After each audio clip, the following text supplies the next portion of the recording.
लग्नात 51 तोळे सोने, 8 किलो चांदी, एक फॉर्च्युनर गाडी, तरी तिचा खून केला, ऐका पुण्यातील संपूर्ण घटना। मित्रांनो, पिंपरी चिंचवडमधील ही घटना ऐकून तुम्हाला धक्का बसेल। 2 वर्षापूर्वी वैष्णवीने शशांक हगवणे यांच्याबरोबर प्रेमविवाह केला। लग्नामध्ये वैष्णवीच्या वडिलांनी हुंड्यात तिला तब्बल 51 तोळे सोने, 8 किलो चांदी आणि फॉर्च्युनर गाडी दिली। नवऱ्याला 1.5 लाखाचा मोबाईल गिफ्टमध्ये दिला। जेव्हा ते दोघे वैष्णवीच्या माहेरी यायचे तेव्हा वैष्णवीच्या नवऱ्याला 2 लाख रुपये हमखास मिळायचे। करोडो रुपये लग्नात मुलीच्या वडिलांकडून खर्च करण्यात आले। लग्न झाल्यानंतर सासरच्या माणसांकडून वैष्णवीला त्रास देण्यास सुरुवात केली। जेव्हा वैष्णवी गर्भवती राहिली तेव्हा शशांकने तिच्या चरित्रावर संशय घेतला। हे बाळ माझं असू शकत नाही असा आरोप त्याने वैष्णवीवर केला। या छळाला कंटाळून तिने उंदीर मारण्याचं औषध घेतलं आणि आत्महत्या करण्याचा प्रयत्न केला, पण सुदैवाने तिला तिच्या वडिलांनी दवाखान्यात दाखल केलं आणि ती वाचली। जेव्हा ती दवाखान्यात ऍडमिट होती तेव्हा तिच्या सासरकडून एक सुद्धा व्यक्ती तिला बघण्यास आला नाही। त्यानंतर ती बरी झाल्यानंतर 15 दिवसांनी वैष्णवीच्या सासऱ्यांना जमीन खरेदी करायची होती आणि त्यासाठी त्यांनी वैष्णवीला 2 कोटी रुपयांची मागणी केली।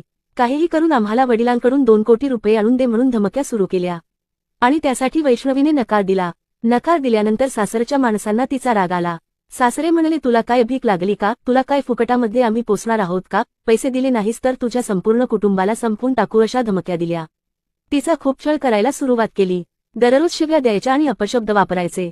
हे सगळं वैष्णवीला सहन होत नव्हतं आणि जेव्हा त्या राक्षसी माणसांना कळलं की आता ही वैष्णवी पोलिसात जाऊन आपली तक्रार करू शकते, तेव्हा त्या राक्षसी कुटुंबाने वैष्णवीचा जीव घेतला।